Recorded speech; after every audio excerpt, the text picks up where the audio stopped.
In today's Budget Brawl, we have 4 bourbons going head-to-head. In the first corner, coming in at $14, Ezra Brooks. In the second corner, coming in at $20, Evan Williams 1783. In the third corner, coming in at $16, Very Old Barton 90 proof. And finally, in the fourth corner, coming in at $17, Benchmark Small Batch. All 4 bourbons weigh in at 90 proof. Which bottle will be the best entry-level bourbon? Let's brawl.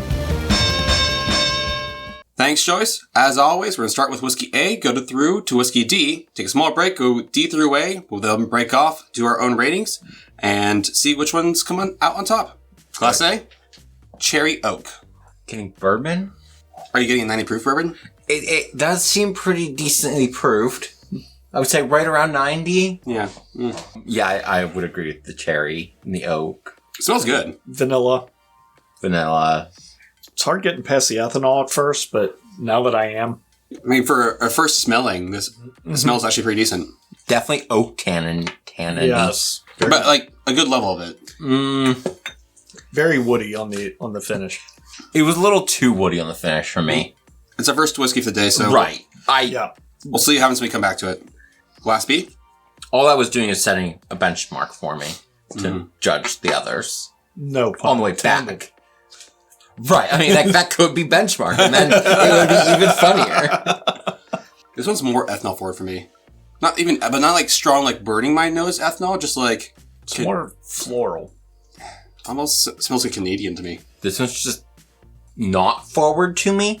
Yeah. Like, I'm not getting a whole lot of anything. I'm not getting a whole lot of ethanol. I'm not getting a whole lot of oak. Floral and sugar. I got some vanilla there. Kind of watery, actually.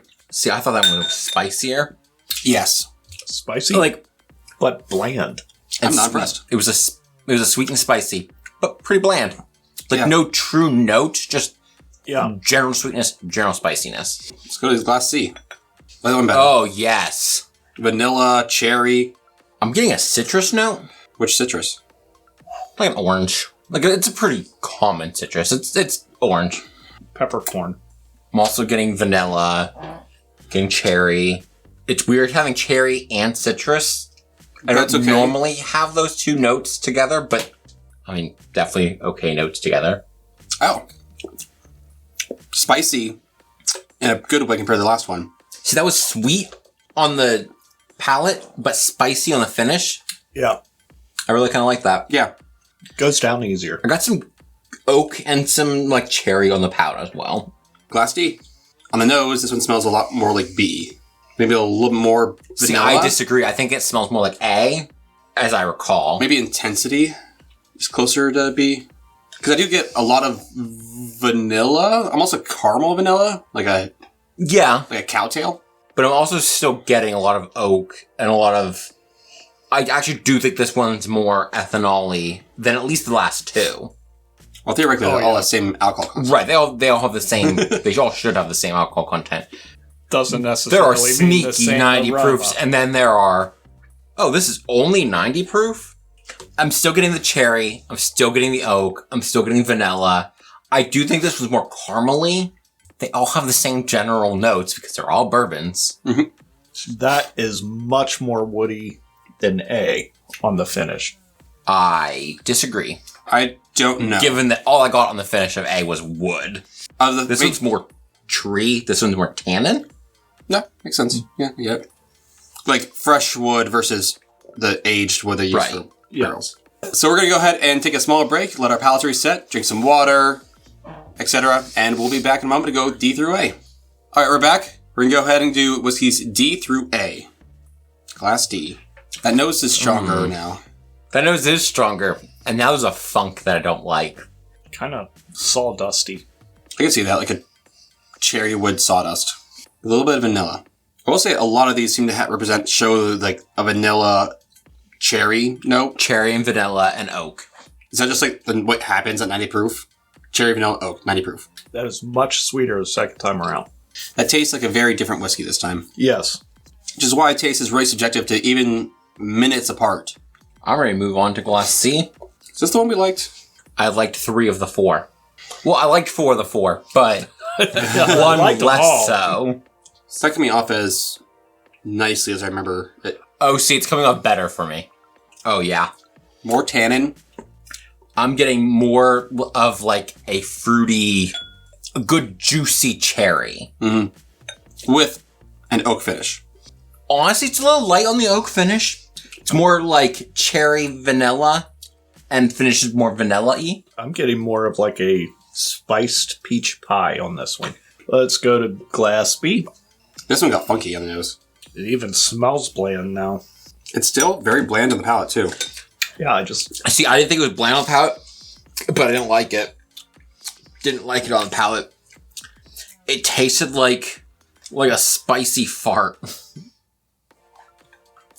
Why do you say these things? Because that's the note I get. I'm getting just a spoonful of sugar without the graininess of sugar. I'm getting like a real nasty, funky taste and some spiciness. You're getting a lot of spiciness, I'll say that. All right, Glass A. This isn't far from what I remember the first time around. No, it's not. Very ethanol forward still. I'm getting peach on this one as well. I'm getting like a cherry bubblegum. I'm getting fake banana. Stripes? Is that the fruity bubblegum? The fruity gum? That's fruit stripe. Fruit stripe. Yeah, fruit stripe. That got better on the palate. Okay. Well, we got a lot to think about and ponder about, so that was D through A. We're going to break off, do our own things for a bit, and we'll be back with the results.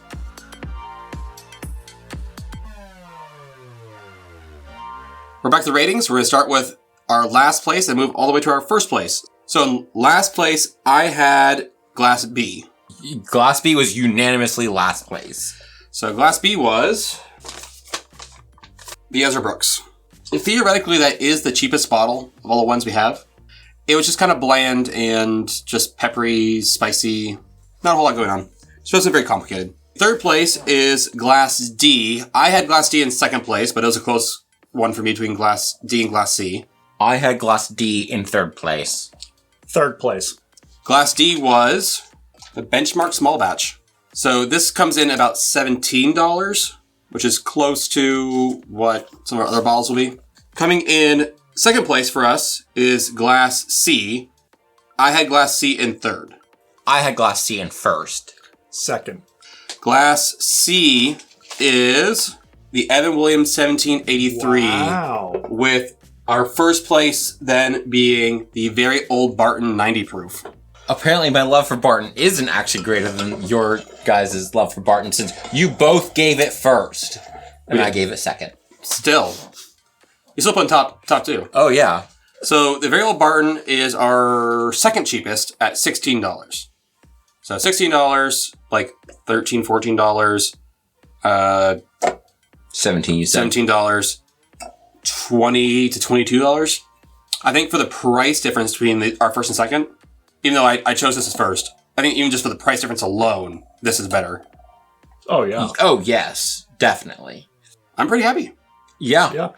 I agree with these results, even though my winner is not the winner. And for the price point, that nudges it.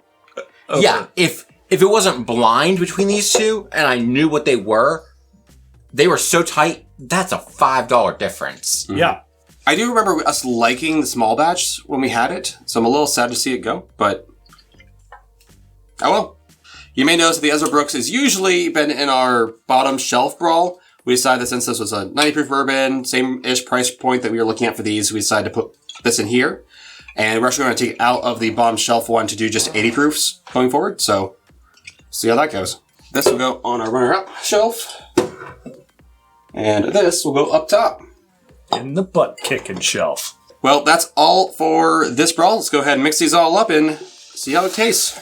Until next time, may the winds of fortune sail you. May you sail a gentle sea. May it always be the other guy who says, "This drink's on me." It's just overpowered by sweetness and spicy. Nope, that's delicious.